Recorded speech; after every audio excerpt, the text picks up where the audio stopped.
Hivi, ushawahi kumsalimia mtu akakwambia jina lake vizuri kabisa, lakini baada ya sekunde 5 tu jina limeshapotea kichwani? Inatia aibu kidogo, au sio? Inakufanya ujihisi kama labda unaanza kupoteza kumbukumbu au labda huna heshima kwa watu. Lakini nikuibie siri moja kubwa: wewe sio mgonjwa na wala huna kumbukumbu mbaya. Wataalamu wa neurosaikolojia wanasema kuwa kusahau jina ni tukio la kawaida sana ya kibiolojia. Leo nitakupa sababu 5 za kina kwa nini akili yako inafanya hivi makusudi, na nikupe siri. Pointi yetu ya 4 itakubadilishia mtazamo wako kabisa. Inaweza kuwa ni ishara kwamba una akili nyingi, IQ kubwa kuliko unavyofikiri. Baki hapo hapo. Kabla hatujazama ndani zaidi, usisahau kulike, kusubscribe na kuwasha kengele ili usiwe unapitwa na haya maarifa. Tayari? Asante. Twende kazi. Namba 1, majina hayana maana kubwa kwenye ubongo. The Baker Paradox. Sababu ya kwanza inaitwa The Baker Paradox. Huu ni utafiti maarufu sana uliofanywa na mwanasaikolojia mmoja anaitwa Peter Rendell. Fikiria hivi, ukimwambia mtu kazi yangu ni kuoka mikate, Aina Baker, ubongo wake utatengeneza picha. Lakini ukimwambia mtu jina langu ni Mr. Baker, neno Baker linakuwa lebo tupu isiyo na maana yoyote. Hii ni kwa sababu ubongo wetu haupendi kuhifadhi taarifa ambazo hazina mizizi ya maana, meaningless labels. Ukisikia neno baker kama kazi, ubongo wako unachakata picha ya mkate, harufu ya oven, unga wa ngano na joto la jikoni. Kuna network kubwa inatengenezwa. Lakini neno baker kama jina ni lebo tu ya kiholela. Halituambii huyo mtu ni nani, ana tabia gani au anafanya nini. Ubongo wako unauambia hii taarifa haina faida, tupa kule.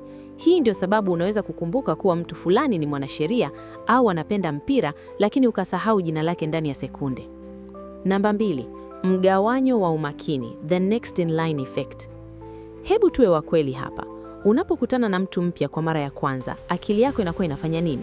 Asilimia kubwa ya watu, wakati mwingine anajitambulisha, wewe unakuwa haumsikilizi hata kidogo. Unakuwa busy na script yako ya kichwani. Unawaza, je, nimeshika mkono wake kwa nguvu ya kutosha? Je, nina harufu mbaya mdomoni? Niseme naitwa nani ili nionekane wa kisasa? Huyu mtu ananionaje? Kwa sababu ubongo wako unajishughulisha na utendaji wako, performance, unashindwa kuhifadhi taarifa mpya zinazoingia. Ni kama kujaribu kumwagia maji kwenye chopa ambayo imefungwa mfuniko. Namba 3, ubongo unapenda nyuso kuliko majina, visual versus auditory.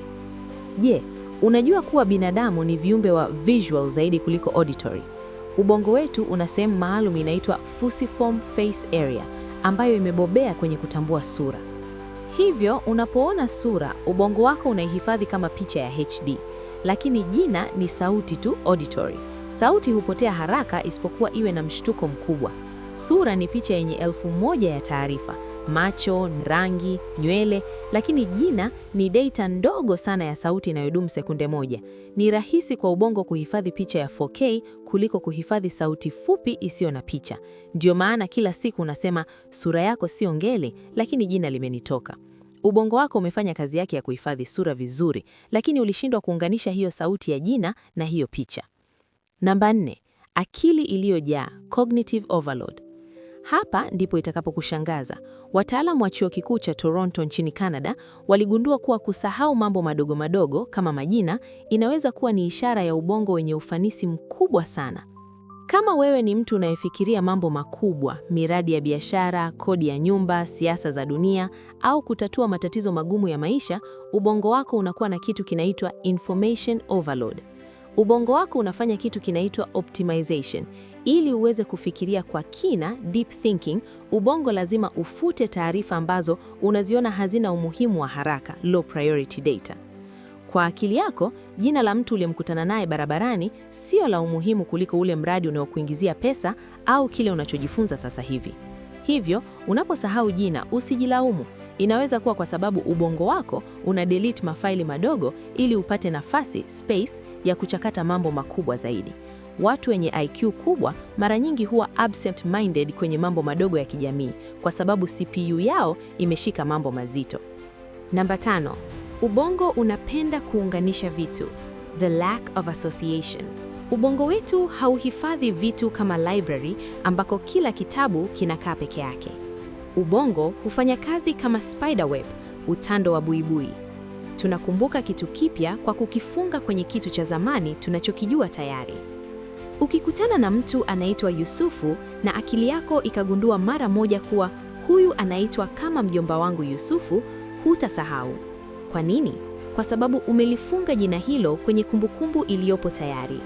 Lakini ukikutana na mtu anaitwa Brian na huna rafiki, ndugu wala hufahamu Brian yoyote, jina hilo linabaki kama kisiwa katikati ya bahari. Halina daraja la kuliunganisha na akili yako. Baada ya sekunde 30, jina hilo linazama na kupotea kabisa. Mbinu za kurekebisha hili. Ili uwe mtu anayekumbuka majina na kuheshimika na kila mtu, fanya mambo haya matatu mepesi. Rudia jina mara moja. Mtu akisema naitwa John, mjibu, John, nimefurahi kukufahamu. Kurudia jina kwa sauti kunalazimisha ubongo kulihifadhi. Uliza swali kuhusu jina. John? Je, ni John kama Yohana Mbatizaji au John mwingine? Hii inatengeneza maana, meaning. Tengeneza picha ya ajabu. Ukikutana na mtu anaitwa Rose, mfikirie akiwa ameshika ua la waridi kubwa sana kichwani. Ubongo unapenda vitu vya ajabu na vya picha. Kumbuka, jina la mtu ndiyo sauti tamu sana kwa huyo mtu kuisikia. Ukikumbuka jina la mtu, unamtengenezea heshima na unajiongezea thamani yako machoni pake. Sasa, nataka nikuulize swali. Je, wewe ni mmoja wa wale watu ambao wakishasalimiwa tu, jina linapotea ndani ya sekunde 2? Au, una mbinu yako nyingine unayoitumia kukumbuka majina? Niandikie kwenye comment hapo chini, nitapita kusoma na kujibu kila mmoja. Kama video hii imekusaidia, usisahau kushare na marafiki zako watatu ambao unajua huwa wanasahau majina yako. Na kama bado hujasubscribe, huu ndio wakati wako. Karibu kwenye familia ya watu wanaotumia akili zao vizuri. Asante kwa kutazama na tukutane kwenye video inayokuja. Peace.